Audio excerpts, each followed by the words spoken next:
अस्सलाम वालेकुम दोस्तों। आज हम एक और वीडियो के साथ आपकी खिदमत में हाज़िर हुए हैं और आज हम करने जा रहे हैं चैप्टर नंबर 6 जिसका नाम है pressure and deformation in solids. Short response questions या कंसेप्चुअल क्वेश्चंस करने जा रहे हैं। तो बग़ैर वक्त ज़ाय किए चलते हैं पहले कंसेप्चुअल क्वेश्चन की तरफ। कहा जा रहा है while walking on A trampoline do you feel more pressure when you stand still और जंप अप एंड डाउन। जब आप किसी ट्रैम्पोलिन पर बैठे हुए हों तो उस वक़्त दो सिचुएशंस में आपका प्रेशर क्या होगा। जब आप बैठे हुए हैं, रुके हुए हैं आराम से, और जब आप उस पर अप एंड डाउन जंप करते हैं। Why does pressure change with movement. तो जैसा कि हमें पता है प्रेशर का जो फॉर्मूला है, pressure equals force upon area. तो जब आप स्टैंड स्टिल कर रहे होते हैं तो उस वक्त जो आपका फोर्स होता है वो स्मॉल होता है। जब फोर्स स्मॉल होगा तो प्रेशर स्मॉल होगा। लेकिन जब आप अप एंड डाउन मूव हो रहे हो तो उस वक़्त जब आप डाउन जा रहे होते हैं उस वक़्त आपका फोर्स जो है वो लार्ज होता है, आपका फोर्स बढ़ता है, आप ज़्यादा फोर्स अप्लाई कर रहे होते हैं। जब आप स्टैंड स्टिल होते हैं तो उस वक़्त आपका सिर्फ वेट अप्लाई हो रहा होता है, ओनली इस वेट, और उसकी वजह से आपका जो फोर्स है वो स्मॉल होगा। फोर्स स्मॉल होगा तो प्रेशर भी स्मॉल होगा। लेकिन जब आप अप एंड डाउन मूव कर रहे होते हैं तो वेट के साथ साथ आप डाउनवर्ड फोर्स अप्लाई कर रहे होते हैं जिसकी वजह से फोर्स लार्ज हो जाता है, और जब फोर्स लार्ज हो तो उस वक़्त प्रेशर भी बड़ा हो जाता है। तो स्टैंड स्टिल करने से प्रेशर कम होगा और जब आप अप एंड डाउन मूव करेंगे तो प्रेशर आपका ज़्यादा होगा। क्वेश्चन नंबर 2 पूछा है हाउ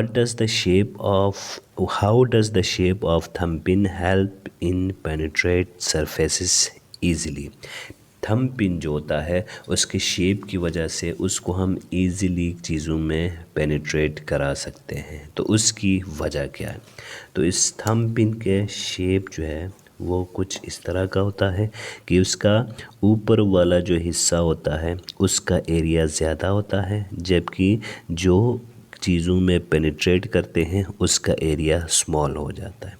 तो जो वाइड एरिया अपवर्ड होता है उस वाइड एरिया की वजह से इसका एरिया चूँकि ज़्यादा है, इस वजह से हम प्रेशर ज़्यादा उस पर अप्लाई कर सकते हैं। अपवर्ड जो ऊपर से जो हम थंब से प्रेशर अप्लाई करते हैं, और इसका जो नीचे वाला हिस्सा होता है इसका एरिया स्मॉल होता है। स्मॉल एरिया की वजह से जो प्रेशर चीज़ों पर ये अप्लाई कर रहे हैं वो प्रेशर हाई हो जाता है। हाई प्रेशर की वजह से, क्यों हाई प्रेशर इसलिए होता है क्योंकि प्रेशर और एरिया इन्वर्सली प्रोपोर्शनल। तो यहाँ पर एरिया जो है वो स्मॉल है और एरिया स्मॉल होने की वजह से प्रेशर हाई हो जाता है, और हाई प्रेशर की वजह से ये इजीली चीज़ों में पेनिट्रेट कर पाते हैं।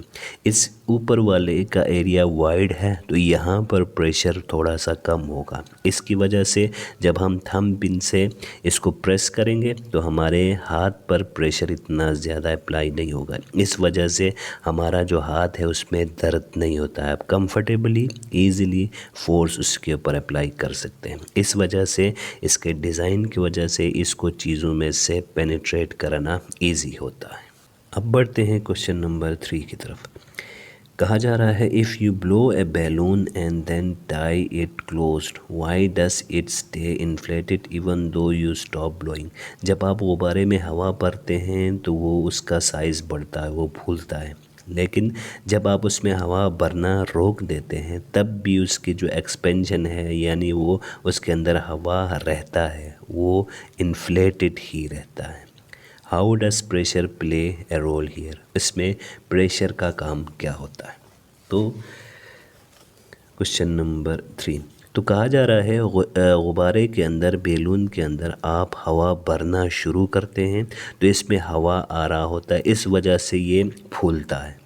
लेकिन जब आप हवा भरना बंद कर देते हैं तो इसका जो साइज़ बड़ा था, ये जो फूला था, ये इसी तरह रहता है। हालांकि हम इसके अंदर हवा ऐड नहीं कर रहे हैं, इसमें हवा का इजाफ़ा नहीं हो रहा है। तो ये इन्फ्लेटेड इसीलिए रहता है क्योंकि इसके अंदर ऑलरेडी हवा के पार्टिकल्स मौजूद होते हैं। वो हवा के पार्टिकल्स इसके ऊपर हर साइड से प्रेशर अप्लाई कर रहे होते हैं और इस प्रेशर की वजह से, क्योंकि ये जो गुब्बारा है इसकी जो बॉडी है वो इलास्टिक है, इसके अंदर इलास्टिक प्रॉपर्टी है, ये अपने शेप को चेंज कर सकता है। तो इसी इलास्टिसिटी की वजह से, इलास्टिक प्रॉपर्टी की वजह से और अंदर के हवा के प्रेशर की वजह से ये इन्फ्लेटेड ही रहता है। और ये हम चूँकि इसको बंद कर रहे हैं तो हवा यहाँ से बाहर नहीं निकल रहा, तो हवा इसके अंदर जो मौजूद है इस वजह से ये इन्फ्लेटेड ही रहता है। इसकी इलास्टिसिटी और pressure of air inside the balloon की वजह से।